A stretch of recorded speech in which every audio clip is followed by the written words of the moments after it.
Condition की हुई है कि आपके पास these two angles are there, एक ये 135 हो गया, ये 110 हो गया, और यहाँ पे हमें बताया हुआ है कि हमारे टू साइड्स हैं Q P and R Q of triangle and they are produce to point S and T. देखो क्यू आर को एक्सटेंड कर दिया टिल पॉइंट टी और पी क्यू को एक्सटेंड कर दिया टिल पॉइंट एस। अब हमें फाइंड क्या करना है, हमें फाइंड करना है एंगल पी आर क्यू। तो पी आर क्यू कैसे निकाल सकते हैं वो देखते हैं। तो सबसे पहले आप एक काम कर सकते हो कि ये वाला एंगल निकाल सकते हो। ये वाला एंगल कैसे निकलेगा, ये दोनों आपस में क्या है, लीनियर पेयर है, क्योंकि they are on a straight line. तो ये वाला एंगल आसानी से आप निकाल सकते हो, लेट इट बी एक्स, इसको हम एक्स ले लेते हैं। और एक्स और 135 के बीच में क्या रिलेशन है, it is of 180 degree and the pair is linear pair and you get the value of x as 180 minus 135. तो 180 minus 135 is 45 degree.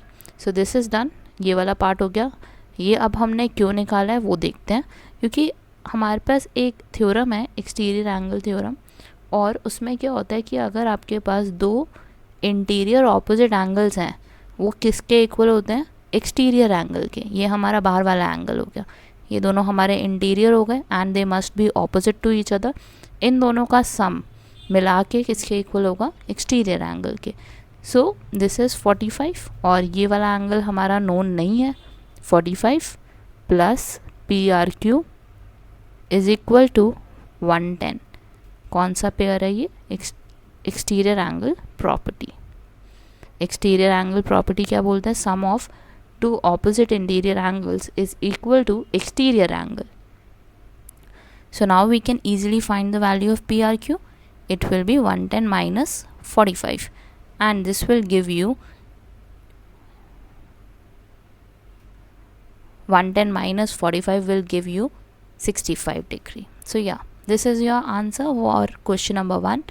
Now we'll move to question number 2. Let's now start with question number 2. In this case, you are given with x as 62 degree. Then x, y, z is 54. ये complete angle आपका 54 है. Then you have yo as a bisector and oz as a bisector. Find angle ozy and yoz. एक तो हमें yoz निकालना है, ये वाला एंगल, दूसरा हमें निकालना है ozy, ये वाला एंगल। तो सबसे पहले आपको क्या करना पड़ेगा, गिवन सिचुएशन देखनी पड़ेगी कि आपके पास गिवन क्या है। तो सबसे पहले देखो आपके पास एक बड़ा ट्राइंगल है एक्स वाई जेड, इसको कंसिडर करते हैं पहले तो, क्योंकि देखो इसके पास 62 है, ये कंप्लीट एंगल इसका 54 है, थर्ड एंगल निकल जाएगा एंगल सम प्रॉपर्टी से। तो सबसे पहले हम एंगल सम प्रॉपर्टी लगाते हैं बड़े वाले ट्राइंगल में, X plus Y plus Z is equal to 180। X angle कितना है 62, वाई कितना है 54, Z we can easily find. So z कितना हो जाएगा आपका 180 माइनस 62 माइनस 54। सो कितनी वैल्यू आ गई इसकी आपकी, it will be equal to 64 degree. z is 64, complete angle is 64। अब इन्होंने आपको बोला बाइसेक्टर्स हैं। बाइसेक्टर्स का मतलब क्या होता है कि किसी को बीच में से काटना। जैसे अगर आप देखो ध्यान से तो एक्स वाई जेड के बीच में से हमारी रे जा रही है वाई ओ, इसका मतलब हमारा 54 दो पार्ट्स में डिवाइड हो जाएगा। ऊपर वाला 27 हो गया, नीचे वाला 27 हो गया।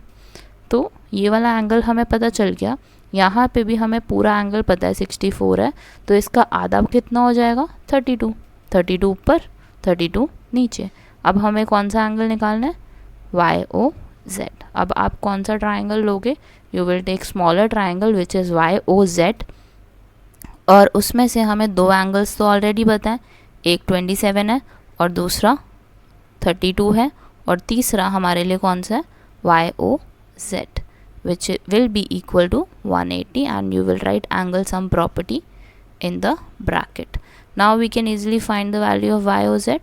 Yoz will be 180 minus 27 minus 32. So it equals minus 27 minus 32 हो गया आपका minus 59, और 180 में से 59 गए तो it is equal to 121 degree. So yes, this is the answer for question number 2. Now we'll move to question number 3. Let's start with question number 3. It says in the given figure, if AB is parallel to DE, angle BAC is 35 degree and CDE is 53 degree. Find angle DCE. सो हमें ये find करना है। और सबसे पहले information हमें क्या दी हुई है, that A B is parallel to D. इसका मतलब I can apply alternate interior angle property. जैसे आपको दिख रहा है यहाँ पे 35 है, so this will be 35 as well. Why? Because it is like a Z shape, और जहाँ पे भी जेड शेप होती है that means it can form a alternate interior angle. But condition क्या होती है कि दो साइड्स हमारी क्या होनी चाहिए, पैरेलल होनी चाहिए इस केस में। So yes, angle b a c is equal to angle c e d which is 35 degree. Now we can easily find the value of d C e. D C e की value निकालेंगे अब हम। So we have triangle d C e, उसमें we can apply angle sum property. इस triangle में हम angle sum property apply कर देते हैं, तो यू हैव टू एंगल्स और थर्ड वाला तो हम निकाल सकते हैं with the help of angle sum property. So you have 53, you have 35 degree plus it is D C E is equal to 180 degree. So the value for DCE will be 180 minus 88 equals, it will be 92 degree. So the value for this angle is 92. So yeah, we are done with question number 3. Now we'll move on to question number 4. And yes, this is alternate interior angle here. Yeah. Let's start with question number 4. It says in the given figure if lines PQ and RS intersects at point T, T पे intersection है and such that PRT is equal to 40, RPT is equal to 95 and TSQ is 75 degree. तो सबसे पहले आपको ये सोचना है कि हमें कैसे हम इसकी तरफ प्रोसीड करें, क्योंकि हमें निकालना है SQT और हमें ये नहीं दिया हुआ कि हमारे पास PR और SQ पैरेलल लाइंस हैं, ये मेंशन नहीं किया हुआ। तो आपने क्या करना है, सबसे पहले तो अगर आप ध्यान से देखो तो आपके ट्राइंगल PRT में दो एंगल्स तो आपको दिए हुए हैं, तीसरा आप निकाल सकते हो, ये निकालना पड़ेगा। To proceed you have to find it. So सबसे पहले अगर आप ध्यान से देखो तो we have angle P, we have angle R and the third angle is PTR। It will be equal to 180, angle sum property, तभी हमारा थर्ड एंगल निकल सकता है। एंगल P किसके इक्वल है, 95 के, R किसके इक्वल है, 40 के, PTR हमें नहीं पता, we will find it. And then 95 plus 40 कितना हो गया आपका, it is 135। So the value for PTR is 180 minus 135 which will give you 45 degree. So this is done. यहाँ पे ये हमारा 45 डिग्री आ गया। इसके ऑपोजिट में भी तो 45 ही होगा, वर्टिकली ऑपोजिट एंगल है क्योंकि इंटरसेक्शन हो रहा था T पॉइंट पे, तो your angle which is STQ is 45 degree as well. Why? Because vertically opposite angle they are. Then we have to find the third angle of triangle STQ. अब we'll use the other triangle STQ और उसमें हमारे पास दो angles already दिए हुए हैं 45 and 75 plus it is SQT, the angle we have to find, right 180 के इक्वल है। So this is again angle sum property. अब आपको क्या करना है, SQT निकालना है। So it will be 180 minus 75 और 45 कितना हो गया, it is 120। So 180 minus 120 is 60 degree. So yes, the answer for this one is 60 degree. So yes, we are done with question number 4. Now will proceed to question number 5. Let's start with question number 5. It says that PQ is perpendicular to PS and PQ is parallel to SR. SQR is equal to 28, QRT is 65. Then find the value of X and Y. X and Y की value हमें find out करनी है।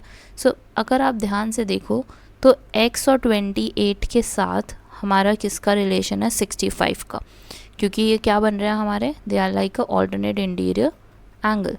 You can take the sum of x and 28 and it will be equal to 65 क्योंकि it is a pair of alternate interior angle. But ये नहीं है कि सिर्फ आप x और 65 लोगे, इस चीज़ का आपको ध्यान रखना है. इन दोनों का सम मिला के आपका 65 के इक्वल है. x plus 28 is equal to 65. This is what alternate interior angle. x की वैल्यू कितनी आ जाएगी आपकी 65 minus 28. It will be equal to 37 degree. So this is done. X is done. Now we can easily find the value of y. कैसे निकलेगी, क्योंकि आपके पास angle P 90 दिया हुआ है ऑलरेडी, थर्ड एंगल आपको निकालना है पी क्यू एस में से. So let's write P Q S. So in this you have 90 degree as one angle, second is 37, then the third angle is angle Y is equal to 180. What is this? This is angle sum property, क्योंकि अगर हमारे पास दो angles हैं already we can easily find the third angle. Third angle कैसे निकलेगा? 180 minus 90 minus 37. So this will be, the value will be 53 degree. So yeah, we are done with x and y here, and yes, this is the answer for question number 5. Let's now do the last question of this exercise, which is question number 6. Let's start with question number 6. It says in the given figure the side QR of triangle PQR is produced to S. So you can see कि इन लोगों ने Q R को extend कर दिया to R S. If the bisector of P Q R and P R S meet at point T. देखो दोनों के ही जो बाइसेक्टर हैं वो कहाँ पे जाके मिल रहे हैं? इस वाले ट्राइंगल के और इस वाले के. They are meeting at point t and they are saying then prove that q T R is equal to half of Q P r. हमें ये प्रूव करना है कि क्यू टी आर और क्यू पी आर के बीच में half का रिलेशन है. So let's see how we can do this. So we have to apply exterior angle property here. So सबसे पहले we'll see how many triangles are there. In this we have one triangle as triangle P Q R. सबसे पहले आपके पास है P Q are. तो इसके अंदर अगर आप ध्यान से देखो तो आपके पास ये इंटीरियर एंगल है, ये इंटीरियर एंगल है, और इसका एक्सटीरियर एंगल कौन सा होगा? P R S. So I can write one equation out of it. P Q R plus Q P R is equal to P R S. ये मेरी फर्स्ट इक्वेशन आ गई, और इसका कैसे आई है? ये एक्सटीरियर एंगल प्रॉपर्टी से. अब सेम काम हम दूसरे ट्राइंगल में करेंगे which is triangle T Q R. तो इसके हमें दो इंटीरियर एंगल लेने हैं, और वो किसके इक्वल होगा? एक्सटीरियर के. सो this is my interior, this is my interior, और एक्सटीरियर इसके लिए कौन सा है? इतना वाला पार्ट, पूरा नहीं ले सकते. ठीक है. So you will write T Q R plus Q T R is equal to T R S. अब हमें इन दोनों में रिलेशन ढूंढना पड़ेगा ताकि हम कुछ चेंजेस कर सके और ये प्रूफ कर सके कि क्यू टी आर आपका हाफ क्यू पी आर के इक्वल है. तो सबसे पहले आप ये देखो कि हमें इन्फॉर्मेशन क्या दी हुई थी. इन्होंने बोला है कि हमारे ये दो एंगल्स बाइसेक्टर्स हैं. यहाँ पे आपको दिख ही रहा है, ऑलरेडी मार्क्ड हुए हैं. इसका मतलब कि ये वाला एंगल इस एंगल के इक्वल है, ये वाला एंगल इस एंगल के इक्वल है. सो लेट्स से कि आपका एंगल ये x है, ये भी x है, और इसको y और y ले लेते हैं. तो सबसे पहले आप ध्यान से देखो तो आपके पास पी क्यू आर की वैल्यू निकल सकती है. पी क्यू आर की वैल्यू क्या आ जाएगी आपके पास? 2x. और आपके पास पी आर एस की वैल्यू कितनी आ जाएगी? It will B 2y.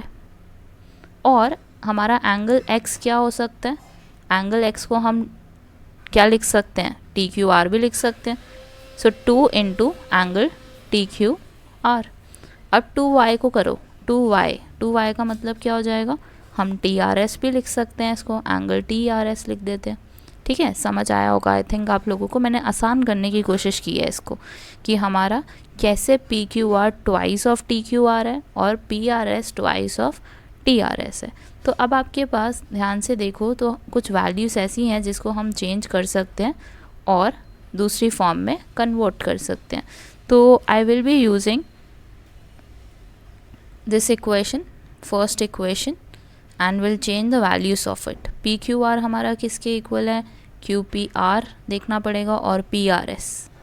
ठीक है, I will be using equation 1. P Q are की जगह आई can right twice of t Q R. Q P R हमारा एज इट इज़ रहेगा. पी आर एस की जगह मेरे पास आ जाएगा twice of t are S.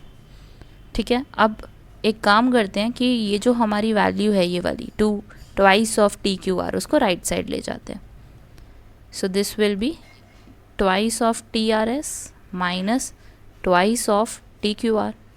So I can take common what 2, और बचा क्या हमारे पास? T are s minus t Q r. और ध्यान से अगर आप देखो तो हमारी सेकेंड इक्वेशन में यही इन्फॉर्मेशन है सारी. अगर आप ध्यान से देखो तो हम क्या कर सकते हैं, यहाँ से t are s minus t Q r का रिलेशन निकाल सकते हैं। तो टी आर एस और टी क्यू आर का रिलेशन निकालने के बाद हमारे पास बचेगा क्या, angle q T R is equal to T R s minus t Q r. So ये वैल्यू उठा के, क्यू टी आर की वैल्यू उठा के हम कहाँ पे प्लेस कर सकते हैं, इस ब्रैकेट को रिप्लेस कर दो, सेम है बिल्कुल। So angle q T R, so you can see that the relation is now proved. बस हमें क्या करना है, 2 को नीचे लेकर जाना है और हमारी वैल्यू कंप्लीट है। So your answer to this is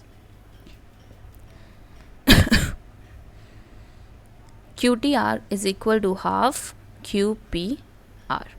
So yes, this is proved. कुछ नहीं करना आपने, बस सबसे पहले क्या करना है, एक ट्राइंगल लेना है PQR, दूसरा ट्राइंगल लेना है TQR, दोनों में एक्सटीरियर एंगल प्रॉपर्टी लगाई। उसके बाद एक्सटीरियर एंगल प्रॉपर्टी के बाद हमने देखा कि हमें गिवन क्या था। बेसिकली ये पार्ट गिवन था कि बाइसेक्टर है, 2 इक्वल हाफ में बांट रहा है, इसको यूज़ किया हमने।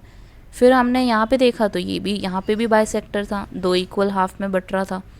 सो हमने फिर उसको यूज़ किया उन्हीं इक्वेशंस में और हमारा प्रूव हो गया कि Q T R is half of Q P R. So yes, this is done, question number 6 is done. So whole chapter is complete. So exercise 6.3 आपका बिल्कुल कंप्लीट हो चुका है। Yes, we'll start with the next chapter now, that is quadrilaterals, in the next video. Thank you for watching. Have a great day.